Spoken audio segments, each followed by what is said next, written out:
Secretary General, our Deputy President, has also joined us today, and our Commander-in-Chief, President Julius Malema, will be leading our media briefing. Thank you, President.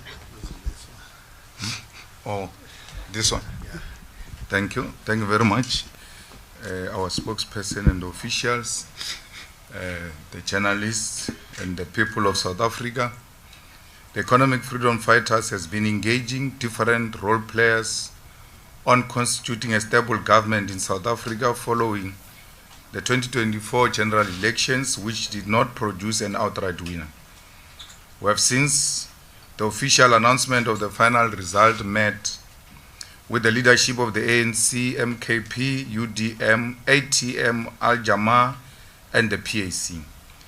Our basis of engagement with all these political parties was based on the principle of constituting a stable parliament and government which will lead South Africa for the next 5 years. As we stated in the press conference we held at the IEC Results Operations Center on the 1st of June 2024, our principles and pillars of negotiations and meetings with all political parties include the following: appreciation of the EFF 7 non-negotiable pillars for economic freedom in our lifetime, service delivery commitments with timelines, particularly on land, jobs, water, electricity, flushing toilets, free education, 24/7 clinics per ward, and houses for all people with disability within a year.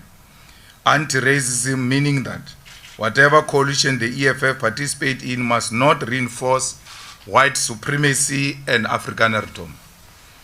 Anti-imperialism, meaning that whoever we partner with must not be a puppet or representation of the West imperialist agenda and interests in South Africa.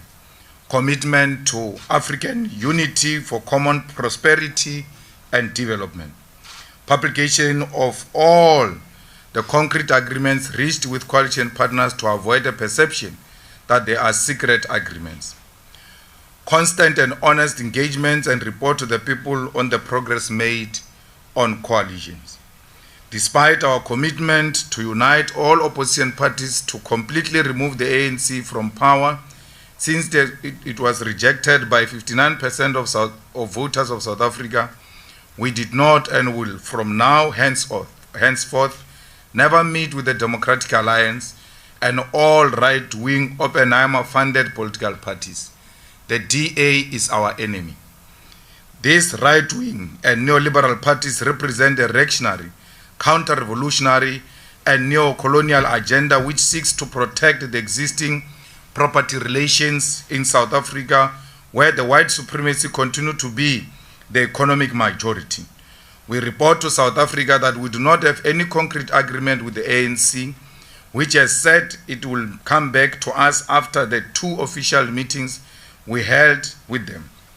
We are, however, aware that the ANC is finalizing an agreement to work with the DA, the Freedom Front Plus, and other reactionary political parties. As we said before, the EFF will not participate in a government that includes right-wing and reactionary political parties. The EFF will, however, participate in parliament and provincial legislatures and will contest for position of speakers, deputy speakers, and chairpersons of committees.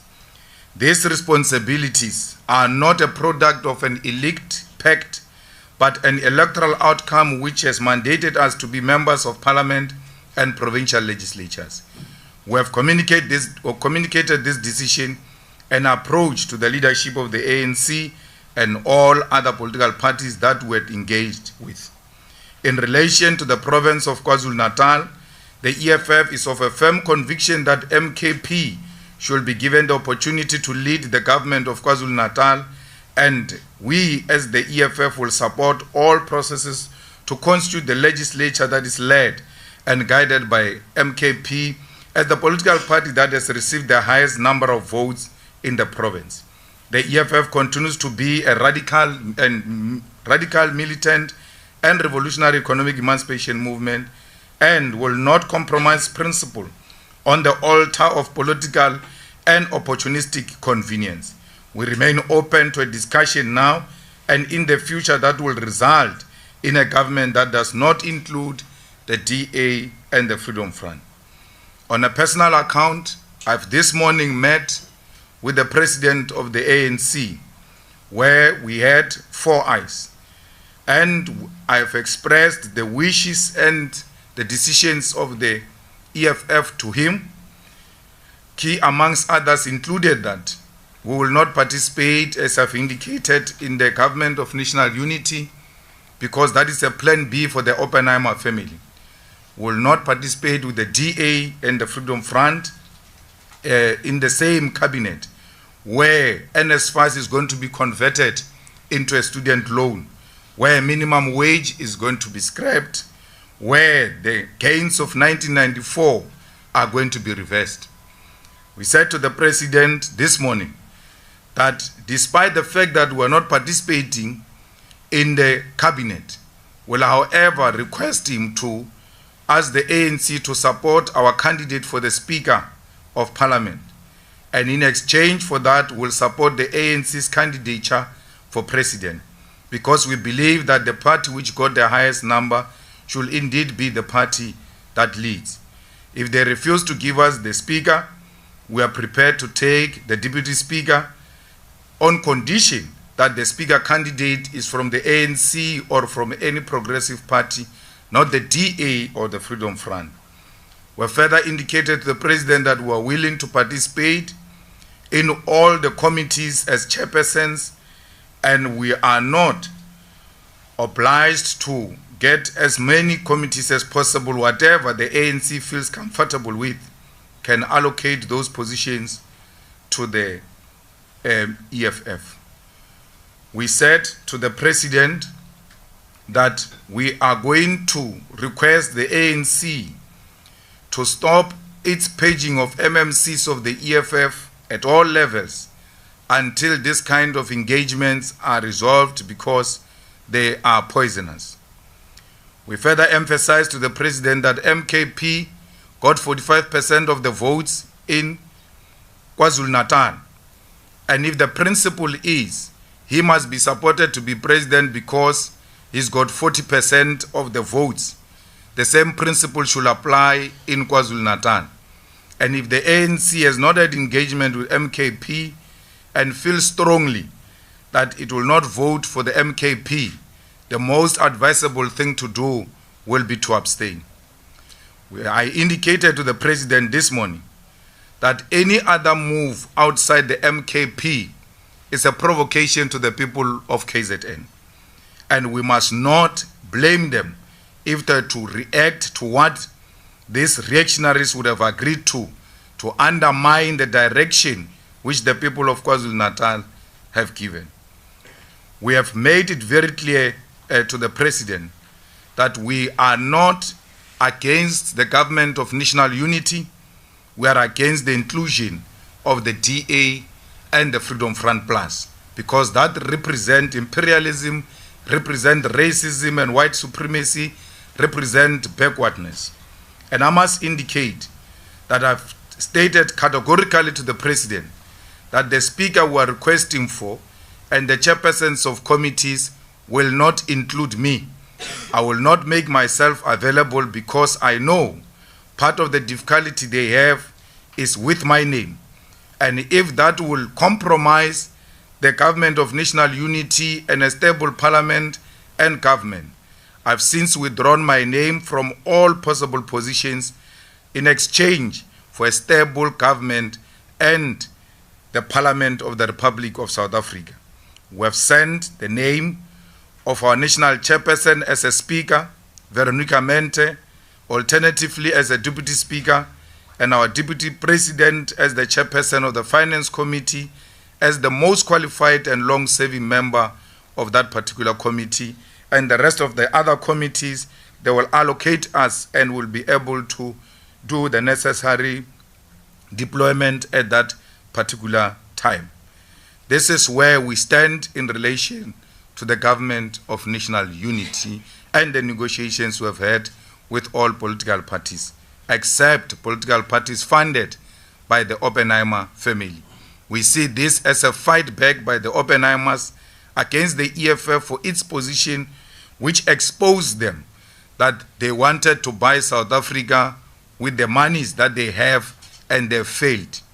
This that you see today of the ANC, DA, IFP, and all of that is a plan B of the Oppenheimers to hijack our democracy.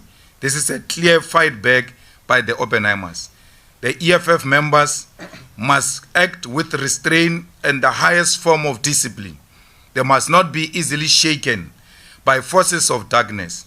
The EFF members must know that we are in for a big fight, and this fight is inevitable.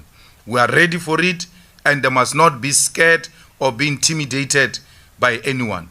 We ask and make a strong appeal to those who have uncontrollable ambitions for positions in government of national unity, not to do that in the name of the EFF. Ours is not an immediate achievement. Ours is a generational mission, and that mission will be attained in our lifetime. If this is our last participation in Parliament and in the legislatures, so be it.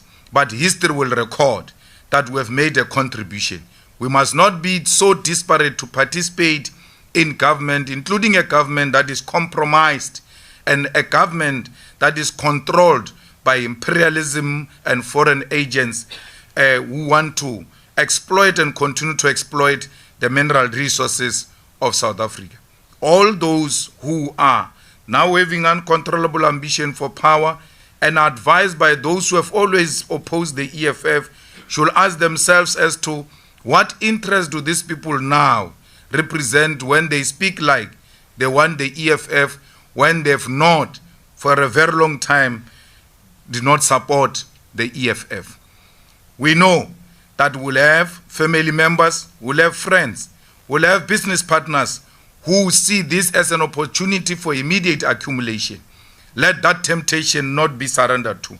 Let the discipline of the EFF reign supreme amongst the leaders and the members of our organization. We believe in the militancy and the radicalism of the EFF. We believe in the unity of purpose for the EFF, and we believe strongly that it is this collective effort and united forces of the left that will win against forces of darkness. I thank you.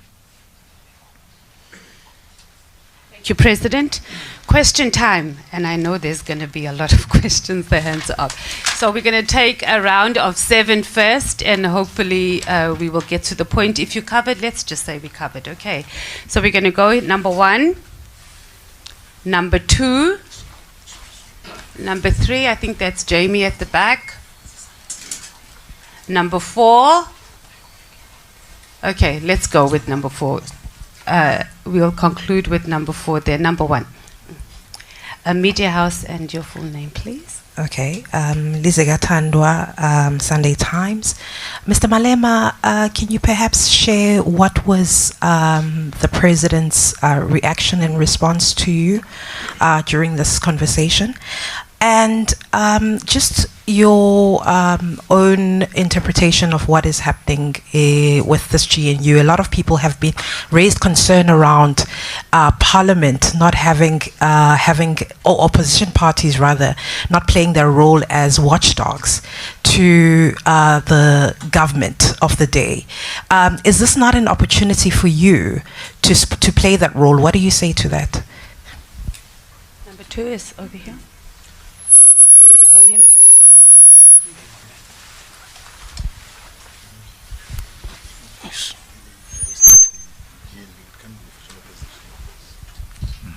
The name is Abdurrahman Khan. I'm from Muslim Matters newspaper.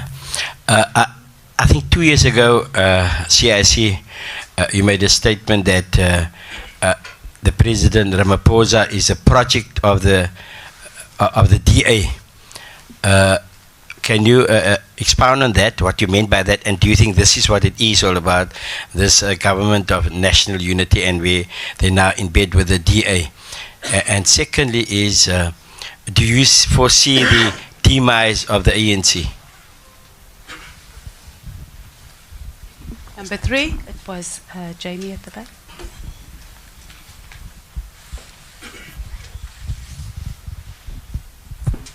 Jamie Mighty from Africa Research Desk. My question is around funding. You've pointed out that the Oppenheimers have influenced the political outcomes by the discourse through funding of various political parties. It also seems that Michel Leroux of Capitec also influenced funding through some of his vehicles which went to the DA. The question is more long-term, saying and about going forward. How will these funding dynamics be dealt with in the South African democracy, considering that some of these billionaire entities also control polling companies and they also control media houses? For instance, we saw Naspers donating to 2 political parties, and they also own publications that are reporting on preferred coalition partners. So I wonder what the EFF thinks about that participation of money, but also how is that mitigated to give the general populace, which doesn't have billions, an equivalent say. Thank you. Number 4 was here in the front.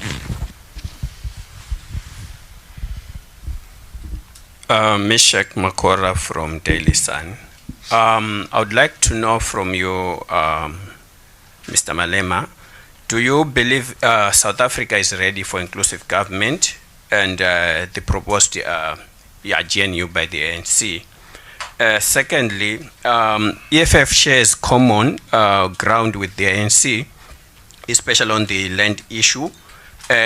Don't you think being part of the GNU would assist to propel the country toward that direction? Thank you, President. Over to you. Thank you very much. Well, my discussion with the President were cordial, and he appreciated the EFF's offer and said that it shouldn't be very difficult for them to come back to us with a clear, definite answer. So after the NEC, I'm going to have a meeting again with the President to have a final detail of what is the agreement. And we see that as a role that we're elected to play. We're not elected to be government, that's why we don't have a majority. But if we play any role in Parliament, that's what we're elected to do. We are members of Parliament, we can be chairpersons of Parliament, we can be Speaker of Parliament. It's a responsibility which the electorate said, go and execute. So playing an oversight will not necessarily only mean that you must be in opposition and without any single position in the legislature or Parliament. We remain in opposition in positions of committees, in positions of deputy speaker or a speaker. And that even makes that committee to be more effective, because departments are no longer going to go there knowing very well that they're going to enjoy the protection of the chairperson. So that will give the EFF the most efficient and effective way of holding the executive accountable. And that's why we think there is no contradiction in doing that. The interpretation I've given to you, it's a plan B. The first plan was to buy South Africa through the funding of political parties. That's why there is a party change which was given more than 30 million. It ended up not participating in the election. Then Rise Mzansi and all kind of political parties given huge millions. And what did South Africans do? Rejected those millions. So this answers the same question. What are you saying about the future funding by these institutions which have got control over the research institute, which have got control over the media? South Africans are going to become more and more wiser, and they've demonstrated during these elections that they cannot be bought. They rejected millions. The Oppenheimers were dishing out money unashamedly. When we say Oppenheimers, we mean all of those people. Oppenheimer is a representative of those multimillionaire families of the Ruperts and the Minels and all of them who have been pumping money to try and manipulate the political landscape in South Africa, and that has successfully failed. So what do? We retreat back to our traditional political parties and then unite them. The IFP is not an organization outside the Oppenheimers. It was formed by them. Who in his rightful mind will give Tlhabisa 20 million? because he can't even speak to that 20 million himself. So why would someone say, yes, 20 million to Tlhabisa? To do what with it? Tlhabisa was given 20 million and then he was pushed out of the campaign. The campaign was run by the chairperson and the premier candidate of the IFP in KZN. I found Tlhabisa campaigning in Malamulele. I'm like, what is he doing in Malamulele? That's how much he was pushed out of the campaign. But the money was put inside the IFP because the IFP is an entity of the Oppenheimer family. You have all seen at the Prince Mangosuthu Buthelez's funeral, where no less than 4 members of the Oppenheimer family are in attendance. There is a video of them greeting President Ramaphosa at Prince Mangosuthu Buthelez's funeral. The Oppenheimers did not go to Mandela's family. They were not a factor in Mandela's family, a funeral. The Oppenheimers did not go to Obama's lecture in Johannesburg about Mandela, that memorial, what. They were not playing any role. But in the Prince Mangosuthu Buthelez's funeral, they played a prominent role. Why? The Oppenheimers wanted Prince Mangosuthu Buthelezi to be the first black president of South Africa. They never believed in the ANC and Nelson Mandela. That's why when Nelson Mandela's first meetings outside South Africa, he was asked by Britain as to what is going to be the role of Prince Mangosuthu Buthelezi in your cabinet when you win the elections. So Prince Mangosuthu Buthelezi and the IFP have always been the project of the Oppenheimer family. The DA, it goes without saying. They control it. Now, they've got hold on the president of the ANC, and the situation demand that they must all come together. The DA complained and supported the impeachment of the president. The DA complained about Paul Mashatile. The DA complained about all the corrupt people. All of a sudden, they've got nothing to say about those people. That is an indication that someone came to take out the brain and said, we're moving this direction and we don't want to be questioned. Why would all of a sudden the DA see holy and good leadership in the ANC when they've not throughout the years? Is because when the numbers put together, the Oppenheimers see that they will still continue to be in charge. So the ANC played with an opportunity to isolate imperialist forces and the white monopoly capital in South Africa. This was an opportune moment for progressive political formations to come together. The president says to me, we cannot form the GNU without a DA because we want a non-racial GNU. I asked him a question. Are you saying the ANC is not a non-racial organization? Because the ANC is a non-racial organization without the DA. So why would it say when it comes to government, if there is no DA, we are not non-racial? But when they run their daily activities, including in their constitution, they are non-racial.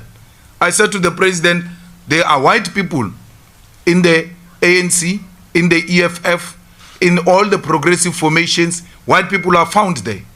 If it's about the question of non-racialism, we can still find white people from amongst ourselves. It's not the question of non-racialism. We are not opposed to white people. We are opposed to white supremacy. We are opposed to racism. We are opposed to Afrikanerdom. We are opposed to white monopoly capital. Any other progressive name that gets to be put forward by the president of a white person, Indian person, colored person, African person, as long as that is a progressive name, will support it. I said to the president, we voted for the DA in 2016, where you, comrades, were arrogantly defying and denying us an opportunity to work together in 2016. We said to you, let's work together. You said, no, we don't want to work with you in the arrogant manner you are doing. What did we do? We pulled out where the DA was defeating you. We folded our hands. And I said to him, to show you it's not a question of race, and don't leave here saying I'm anti-white people. In 2016, we refused to participate in municipalities with the DA led by a black person. it was led by Maimani. In Joburg, it was led by Mashaba. We still said, we don't care who are the faces. This organization is a tool for imperialism and for white monopoly capital. So it's not about color. It's about the party that represent backwardness, a party that is a racist organization, a party like Freedom Front that says part of its conditions to go into a coalition is that we must declare Orania as a white Afrikaner land. And you say to us, we must go and participate in such a coalition. We'll never do that. Remember, when you are in cabinet, once you are defeated in argument, those decisions are binding on you. As a disciplined member of cabinet, you must go and defend that Orania must be a land of the Afrikaners. We will not do that. We will rather die without occupying positions in government than to allow white supremacists and racists to thrive. Fighters, inclusive government should not mean a compromise on the principle. We are for inclusive government. That's why we said today, we are the first political party to say to the ANC, we will work with you. But because we understood the element of inclusive government and government of national unity. But it does not mean we must sleep with Zionists with our eyes open. We're not going to do that. We said to the people of Palestine, we said to the Muslim communities everywhere in South Africa, the vote and the victory of the EFF is a victory of the people of Palestine. Those Muslims who voted for the EFF, those Muslims who have voted for the ANC, what are you saying to them when you go immediately in bed with the people who have supported a genocide, the killing of innocent women and children, and we must close our eyes in the name of inclusive government and overlook humanity? We will not do that as the EFF. President Ramaphosa has always been a project of these people. From school, he went straight to work for Urban Foundation, to work for the Oppenheimers. President Ramaphosa formed NUM. He has never been a mine worker. He has never been underground. From school straight, he was given money with other colleagues to form an NUM that was funded directly by the Oppenheimers. How does NUM, which had a policy conference over the weekend, sing a song, Sebenza kanzima, we're not being paid money, we're paid peanuts, and then one of the people who joins them in singing that song is Pravin Gordhan. They even get addressed by Pravin Gordhan, who's in cahoots with these mines that are exploiting the mine workers. That's a huge contradiction. It can clearly indicate to you that these people do not mean anything they are saying. So this is the end of the ANC. It is not of our own making. The ANC is not dying because the EFF is growing. The ANC is dying a natural death. With or without Zuma, the projections were the way they are now. Before the formation of MKP, the research showed that the ANC is going to go below 50%. And Mbalula pulled it below 30%. At some point on the board, it went below 40% for real. So this is the end of it.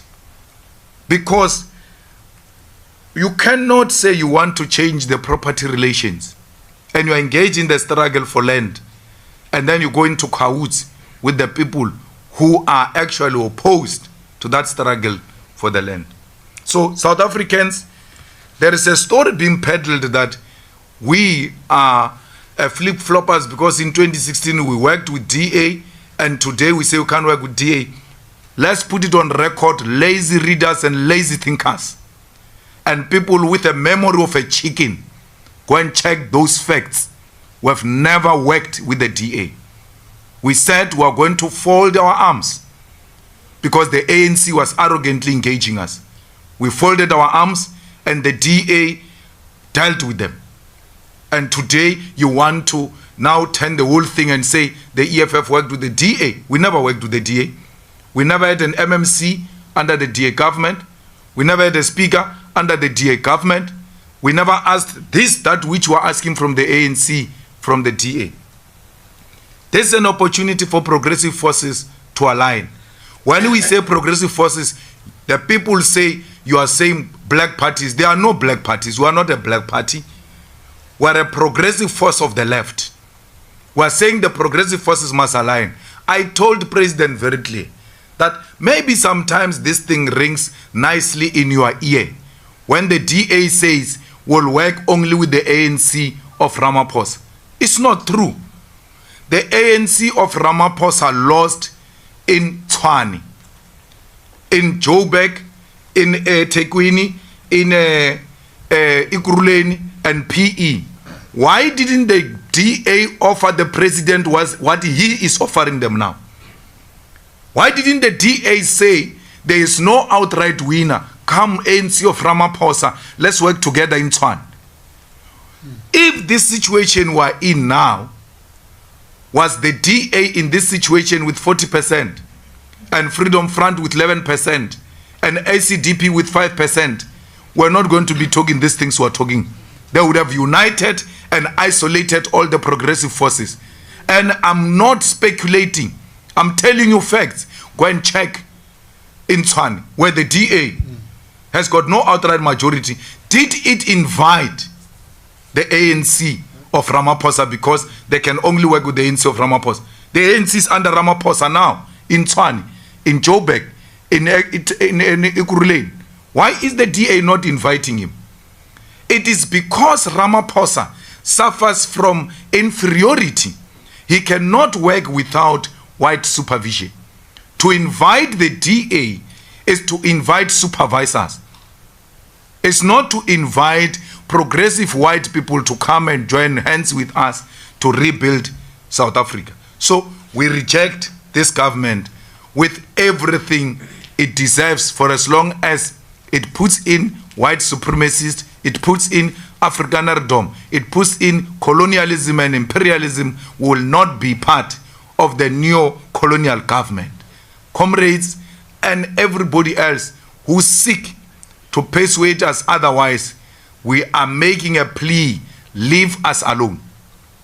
If this is our natural death, let us die with our boots on. Thank you, President. We're going to do another round, and hopefully it's the last round. EWN sitting right here in the front. 1, 2, 3, Sunday World. 4, Kaya. I saw you. 5, Newsroom. 6 with the overall, the red, no, it's not quite a red overall. Number 6. Number 1. Also. Taviso Goba from Eyewitness News. I know, Mr. Malema, you addressed that the ANC should stop purging your MMCs in some municipalities. I just want to know, what is the future of your provincial Gauteng chairperson, Kululeko Dunga? Is he going to remain in Ekurhuleni, or is he going to go back to the, or is he going to go to the provincial legislature? Thank you.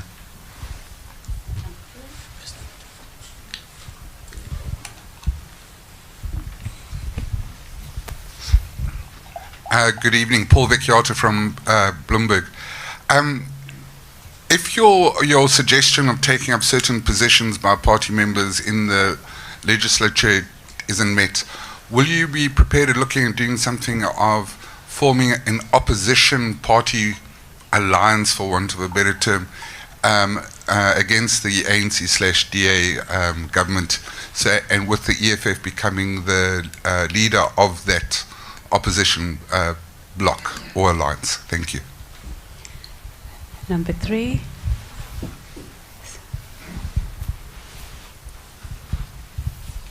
Thank you. Good evening. My name is Mawande.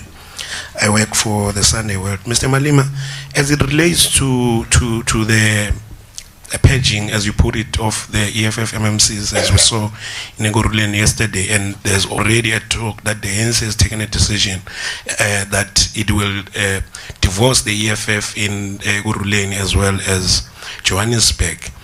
And in line with what you are saying, that you've requested that be put to a stop.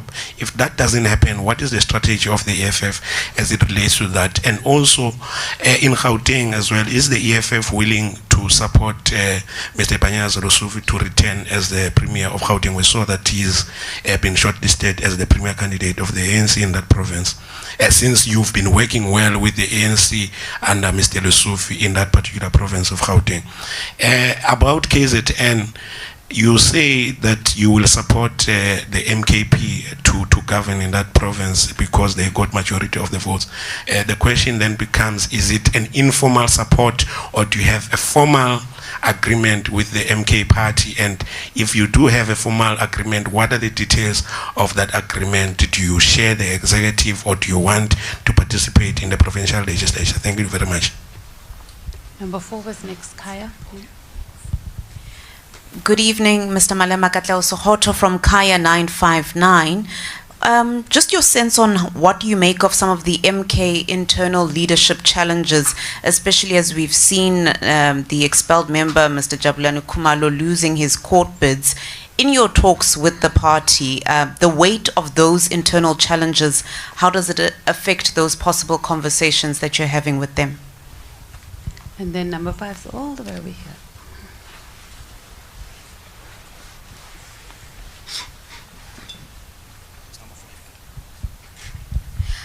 Evening, it's Zianda Ngobo from Newsroom Africa. My question is similar to that of Bloomberg's. If the ANC then rejects this proposal that you put on the table with the president today, what does that mean in terms of your ability to plan for 2026 local government elections?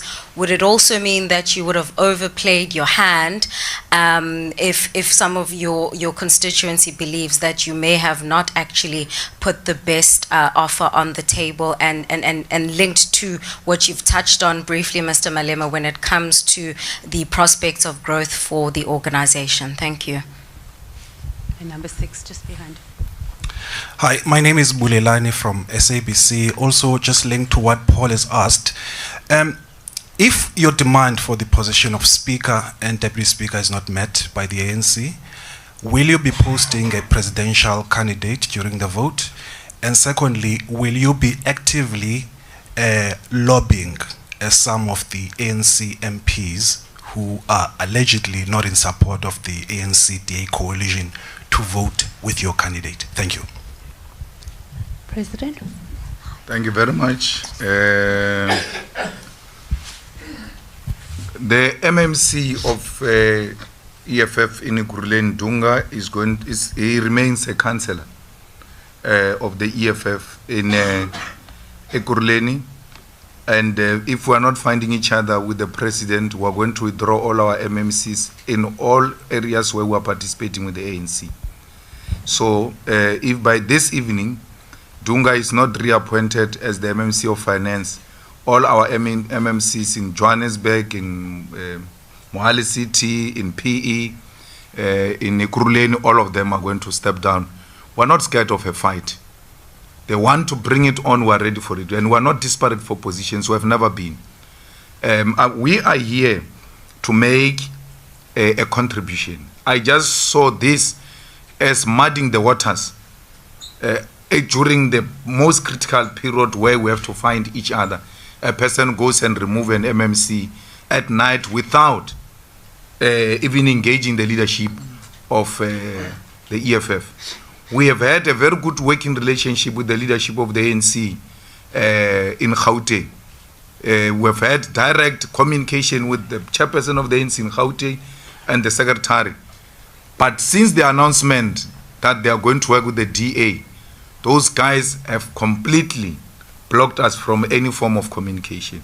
So don't think you can threaten the EFF by taking away MMCs. We will never be shaken by such things. We are aware that they say they are going to unplug us. We cannot be unplugged by fools. We are going to withdraw ourselves. We're not desperate, and we're going to remain. There is no Dunga who's going to any legislature. He's going to be a councillor, and he's going to fight from the opposition benches in the Ekurhuleni municipality. And the same goes for all of them. So the deputy president must start preparing resignation letters for all of them. That once I meet the president, they say they are not willing to accommodate it tonight, not tomorrow, tonight. Then we know the deal is off. And we can as well just walk away. We're not like Muzwandile Masina, who was desperate till now, bitter to the end, wanting to be a mayor at all costs. So we're not those kind of people who are here for position. South Africa, we have made contribution to the struggle of South Africa at an early age. And it doesn't mean we must exit through ministerial positions or anything. We can exit at any time if the South Africans wish so. But you cannot do away with the kind of contribution we've made in the struggle for the total liberation of our people in South Africa. So be rest assured, we cannot be intimidated by positions. Positions are never anything. Listen to all these ex-prisoners, gangsters, and all of them, how they negotiate. They tell you position from when they enter the gate. No principles, no nothing. The DA has got no principal agreements with the ANC. They've agreed on positions. They actually told him that we want 1, 2, 3, 4 departments, and those departments must be exclusively for us, and you must not interfere. And he says he has refused. He said, no, we can agree on ministries as to which ones, that should be left to the president. And there's no ministry that can be exclusively for white people of the DA. Because cabinet ministry means a collective leadership. So it can't be that there are certain departments which are not accountable to the president.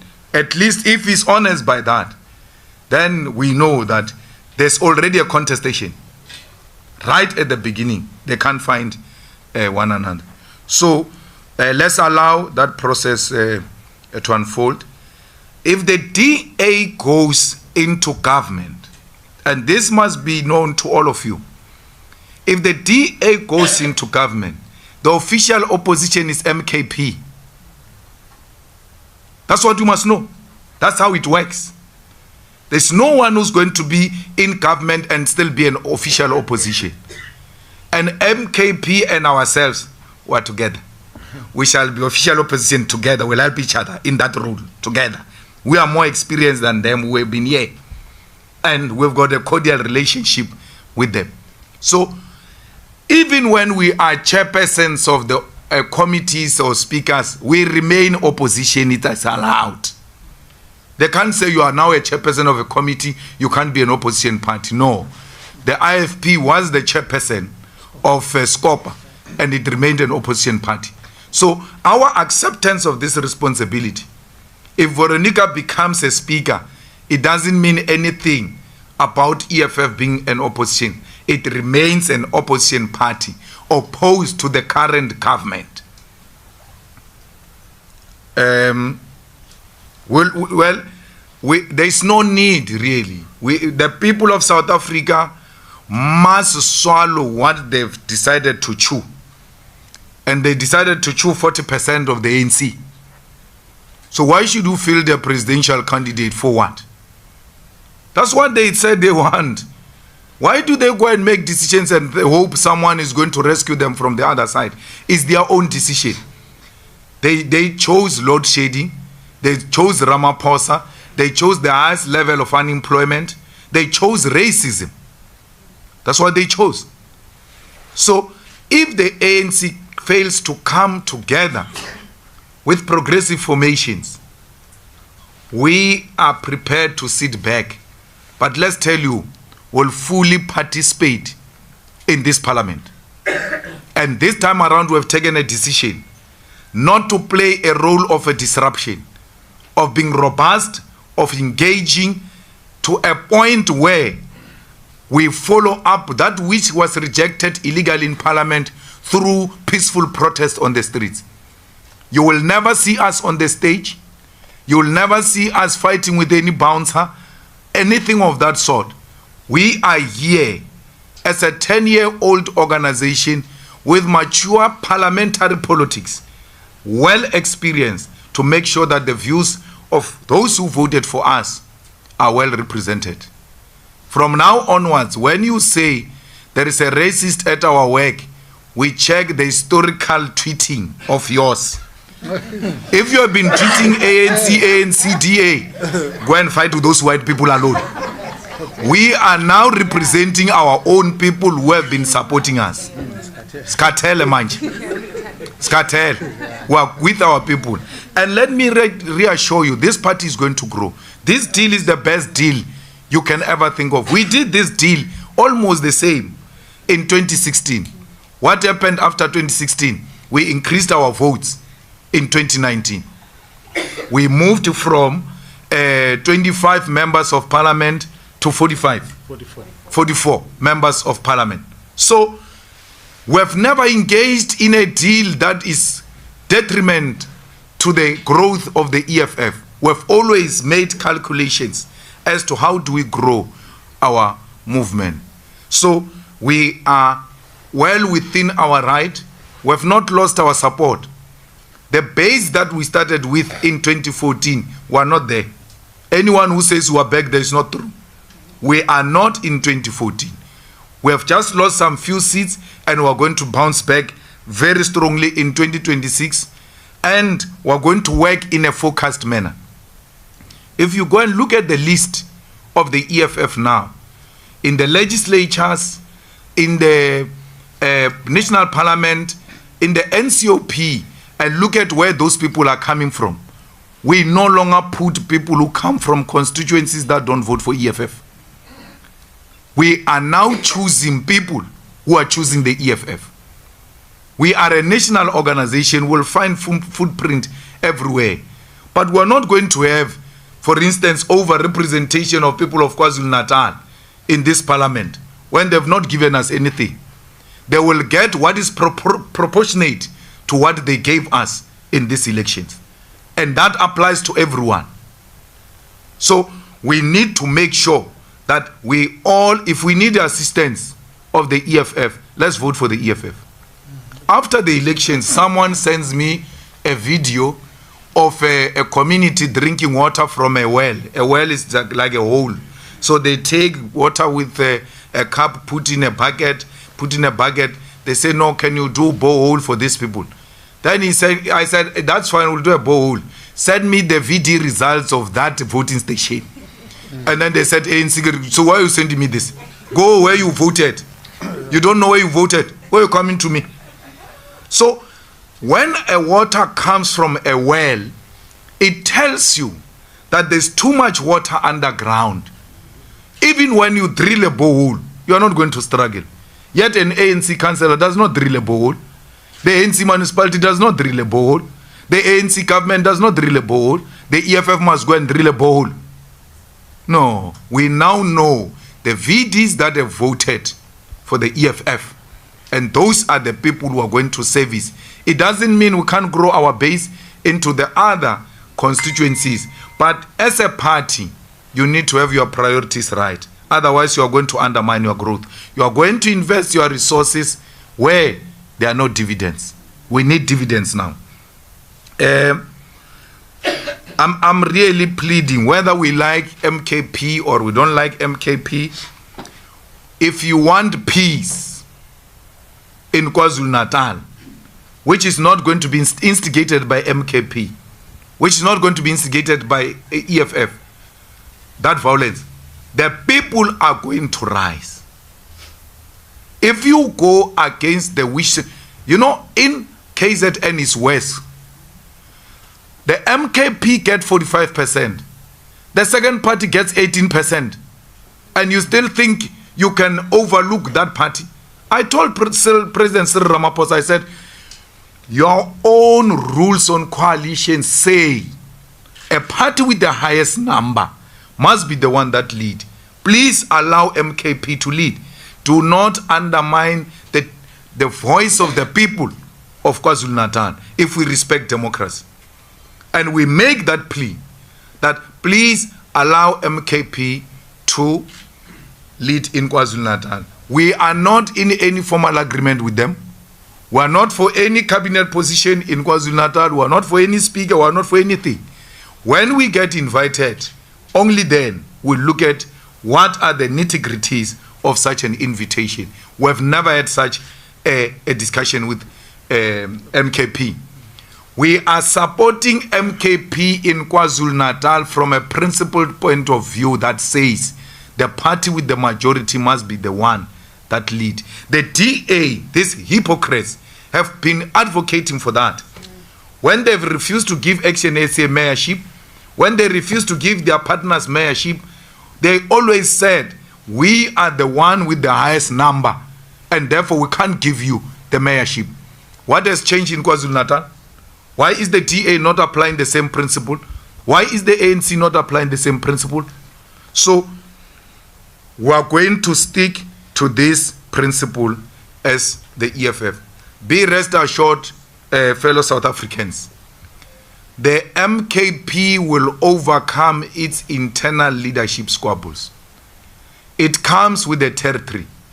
There is no single organization that was formed and never faced leadership challenges. There was Mutletama here, who had to run all over the streets of Cape Town being chased by Bernard Joseph. So what do I say? We had our own share, and look at us now. We are in a much more stable way. So we are really not bothered by some potential infiltration on the leadership of MKP, given President Zuma's experience and given those guys that we're negotiating with, Abu Natin Kleko, Abu former SARS, Tom Moyane, they are well-experienced people. Surely they should be knowing how to deal with potential internal leadership squabbles. As to what MKP stands for, what do they do and all of that, we are not the spokesperson of the MKP. Let them do whatever they want to do. The people chose them.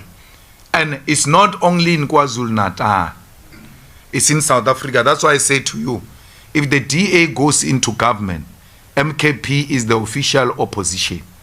Therefore, you want official statement on any issue, you are going to have to drive to Nkandla, like you did, to go and get official reaction of MKP, because it looks like the headquarters is there. So there's nothing we can do. The people of South Africa chose that. And all we can do as people who respect democratic principles is to stick to exactly that. So the EFF is not in any formal agreement, is not getting any executive position from MKP, and it hopes that MKP internal squabbles are just an irritation for a party that is new. So within a short space of time, we hope they will be able to overcome whatever difficulties they are confronted with. What we are interested in is to work with a solid party in the National Parliament and in the legislature of KwaZulu-Natal, in the legislature of Gauteng. This part of engagement we're having with the ANC, the same principles applies everywhere. If they are going in bed with the DA in Gauteng, they must not count us in. Panyaza and TK, through their rightful conscience, they got defeated here. They've been very clear of what needs to happen.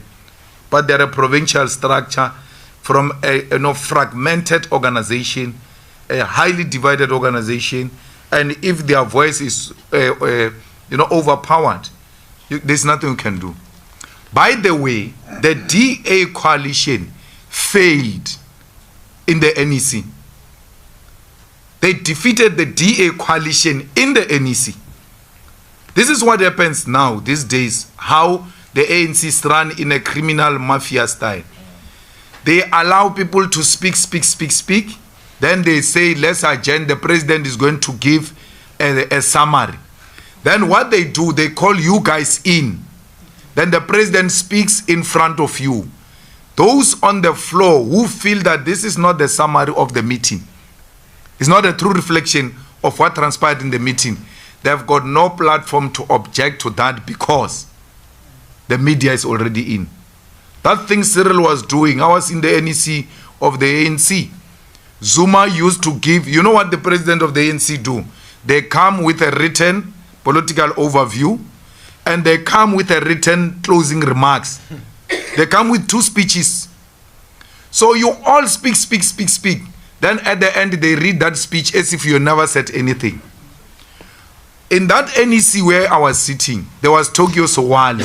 It was my job and Tokyo Sowali's job. When the president summarizes wrongly, Tokyo will call point of order in the NEC and say that is not the summary of our meeting.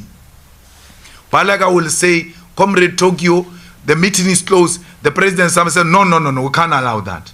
We reopen that meeting and say this is not a true reflection of what happened. What the president said is not a true reflection of what happened in the NEC, and that is going to paralyze that organization. That is going to further divide that organization. That's what led to Ngokai Toby resigning in the Eastern Cape. That this is not what we agreed on. And I must now sit here with my right conscience and tell my people to go and vote for DA when I know this was not a true reflection of the meeting.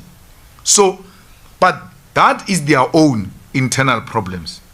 So all I'm saying is, it's not like this matter of the DA is enjoying the popular narrative even internally in the ANC. It's a lie. It's News 24, is that foundation of the Oppenheimers, Brandhurst, that says, no, this is a popular view, or the markets and all of that. We chose the markets for 30 years. Look at us now. The president says, no, we've done this in 1994 under Madiba, and we can do the same. And look at us, we're able to neutralize these people. I said to him, no.